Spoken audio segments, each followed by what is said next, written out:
Hello peeps, welcome to another episode of Creativerse. In this episode we have received another update to Creativerse. We are now on Creativerse R48 and this is called Pumpkiru's Candy Campaign Continues.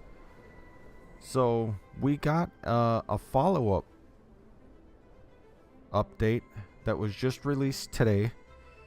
It says Pumpkiru's Candy Campaign is still in full swing, so there's plenty of time yet to banish thieving ghosts back to the spirit realm and return mounds of succulent candy to a monstrous yet admirably well-dressed Miro NPC in exchange for horrifying seasonal recipes and something called bat juice. But would Halloween be Halloween without costumes? Thankfully, we'll never have to find out because costumes have come to Creativerse. So we received costumes in this update. So let's jump into our world. So this small but sugary sweet second Halloween update establishes the foundation for a new premium costume system. They added a Haunster's Claw full of cosmetic, which are totally optional, costume pieces like the Great Pumpkiru's iconic top hat to the store, and they are planning to add many more in the future. They are also continuing to focus on improvements and bug fixes, and they expect to fix for collisions, and of course the talked about it in the last update video, the upcoming upgrade to a 64-bit client, which will help make our play experience a bit smoother. So new features and content. So we got costumes. To get costumes, you want to go into the store, and they have their own tab over here on the side. It says costumes. So we'll click on costumes and we get 5 different choices of costumes. We have the Calavera Cabiza. I'm sure I'm saying that totally wrong, which is for your head slot.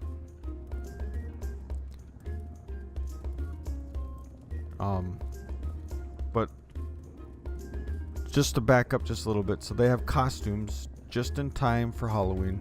The costumes are premium account-bound cosmetic swaps that can be worn in any world. So if you buy it in one world, you'll be able to utilize it in any world that you're in.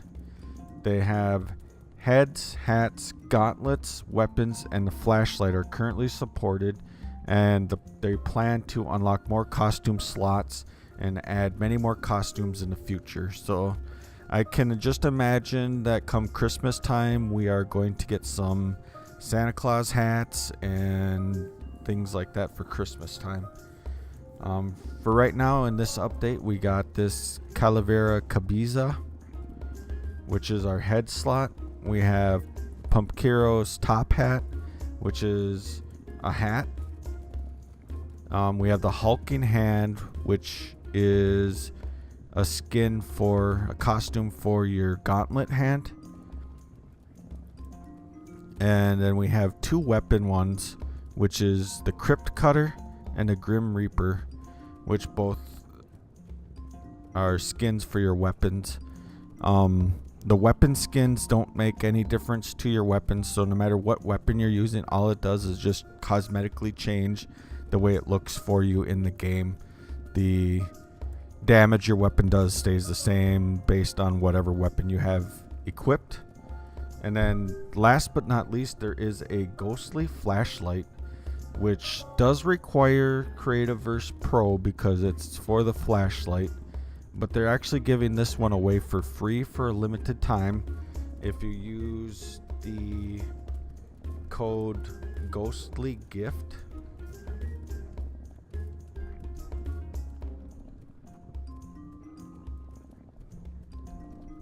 Well, actually, if it's spelled correctly in the patch notes, it's Ghostly Gift. So let's see if this is actually spelled right. I'm copying it word letter for letter off of the patch notes. So redeem, and it is spelt that way. So we received a ghostly flashlight, which is a mostly ghostly cosmetic swap for your flashlight. Selected in a costume menu to change flashlight visuals. Note, it does require Creativerse Pro. Now, I would recommend, even if you don't have Pro, to use this code while you can, because then you will have it in the future if you ever do upgrade to Pro. So we'll hit OK. So now we should have that. And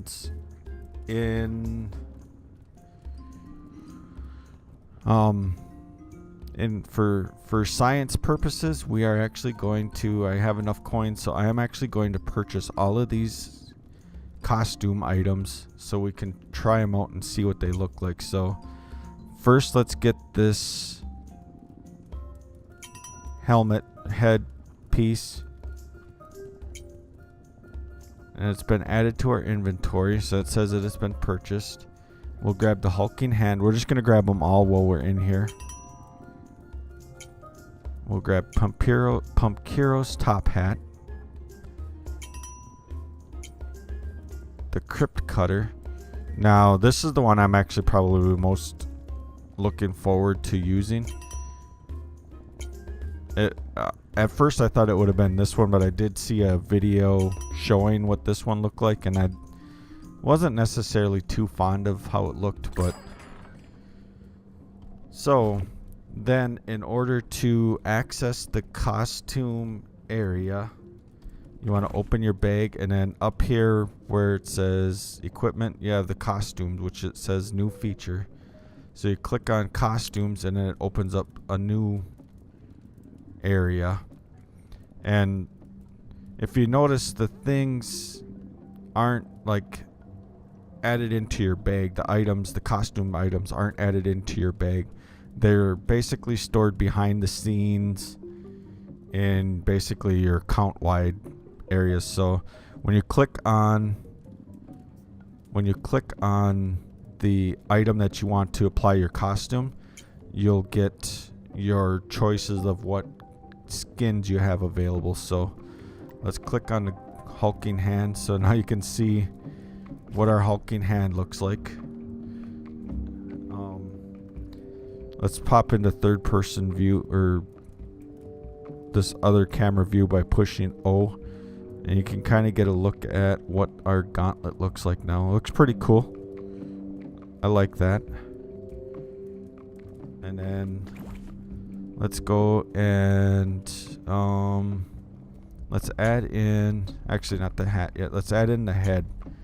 So let's switch out our head. So now we have a skeleton head, which looks pretty cool actually. And then add in our top hat, which does change color based on what tier of armor you're wearing. I don't know which one it follows. If it follows, let's try to figure that out. Let's go back to our equipment. I'm gonna guess that it follows our breastplate. No, maybe not.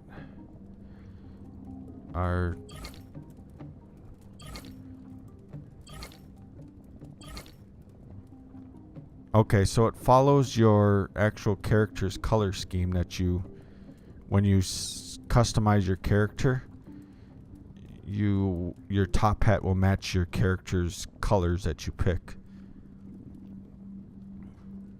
So I might mess with that a little bit and change the color of my character a little bit, at least for a little while.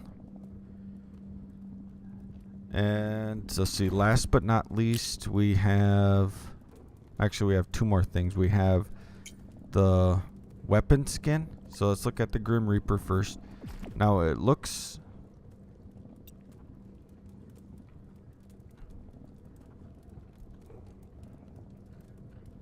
really, it won't let us. Alright, so we have our weapon equipped. It looks pretty cool in the hand. Actually, it looks really cool in the hand with the hulking glove, or the hulking hand. But I didn't care for the animation, so it just seems a little, I don't know if it seems off or what, but it's like the little animation for it seems like it's behind the actual swing. So I didn't know if I really cared for the way it looked. So let's try the crypt cutter, which I thought looked like it was going to look pretty cool. And it looks pretty awesome in our hand, especially with the skull head. And I like this swing animation much better. So I'm going to use this one. And then obviously, last but not least, we have the flashlight, which adds in the little ghost guy. It seemed to have, it was tough to tell, but it does seem to have a minor change on the light output. But the biggest, what it is it makes it so, like right now I don't have the flashlight on, but when I turn on the flashlight, which you can't do when you're in, you have a little skull or a little ghost guy following behind you instead of the normally it's a cube. If you haven't seen, show what it looks like. We'll take that off for a second. Normally it's this little cube that's above your backpack, kind of by your shoulder. So let's put the ghost back on. We might as well rock all of the Halloween costumes. Let's go kill this guy.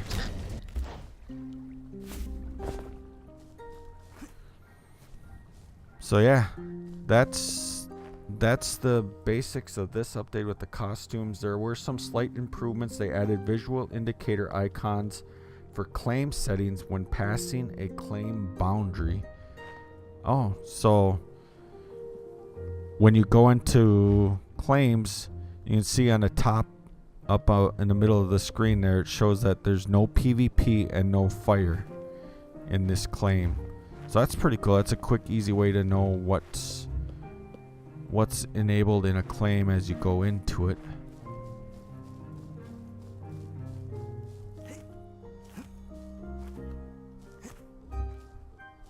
And in Onyx Gems, it's just no PvP. So like in mine, you can't have fire in mine, but I can have explosions, and then there's no PvP. Your weapon now gets put away during glider flight. So that's pretty cool. It says in the patch notes, so it makes it so much safer. They had a couple bug fixes. Fix for collision bug introduced in previous hotfix that caused more frequent launches into the air for players and creatures, which I have noticed that before, that we were getting launched in the air quite regularly, and obviously seeing creatures flying up in the air quite regularly. Claim admins can now adjust advanced options properly. The taming belt and washer no longer show up incorrectly in third person, and beacons are now visible on shelves and in other containers. Two other updates that I want to cover quickly in this video are some minor updates to not necessarily updates, but just follow-ups to my last episode, where the last update episode when I talked about the Pumpkiru's candy campaign, the R47 update. And that is an update on, it's not really an update, but a follow-up type. I've found out some stuff about bat juice. So what bat juice does, when you take it, we thought it just gave you just the little bat animations around you, but it actually acts as it gives you like the buff to allow you to fly using your stamina. So when you hit the shift button, you basically can fly as if you had a glider. That's actually not the shift button, it's the space bar. But it works off of your stamina, so you can only fly basically as long as you have stamina, but you can kind of spam your mouse button or your space bar a little bit and make it last for a ways. So that's pretty cool. And then I also found out that these skull lights, the candy skull statues, actually act like LEDs. You interact with them, you can turn them off and turn them on. But if you have your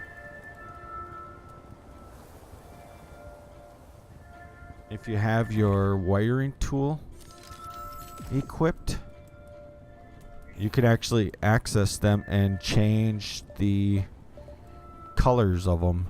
So you can actually make these be different colors.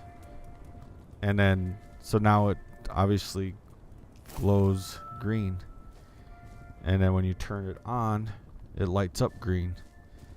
So I thought that was pretty awesome to be able to actually change the colors on these things to whatever color combination you can come up with, just like it was as if it was an LED. And these signs are supposed to be the same way. These little skull banners are supposed to act the same way, and they do. So if you change this one, it looks kind of pinkish, but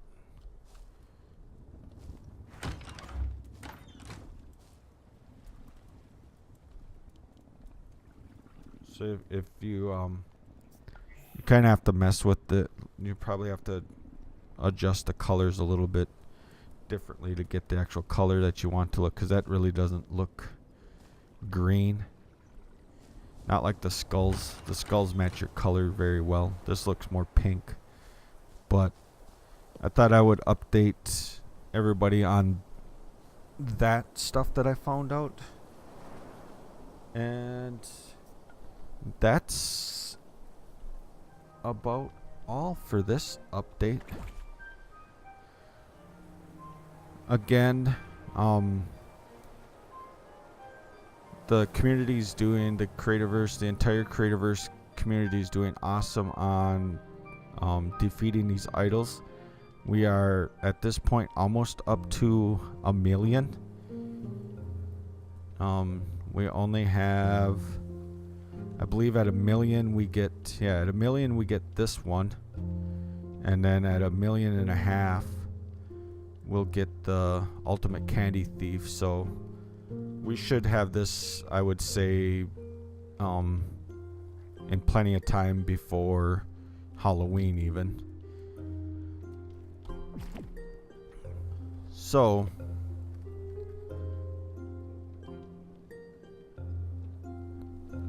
that's all for this update. Thanks everybody for watching. Make sure you hit the like button if you liked what you saw, and subscribe if you want to see more content like this. I make Creativerse videos, Minecraft videos, Boundless videos, occasionally Fortnite, and 7 Days to Die, and I have a couple other games that I'm going to be introducing to the channel shortly. Actually, if you look at my banners up in the corners, they actually are colored properly now. The one is green and the one is red, so that's pretty cool. Once again, make sure you claim your free gift even if you don't have Pro. I will put a link to the patch notes in the description, and I will talk to everybody later. Bye now.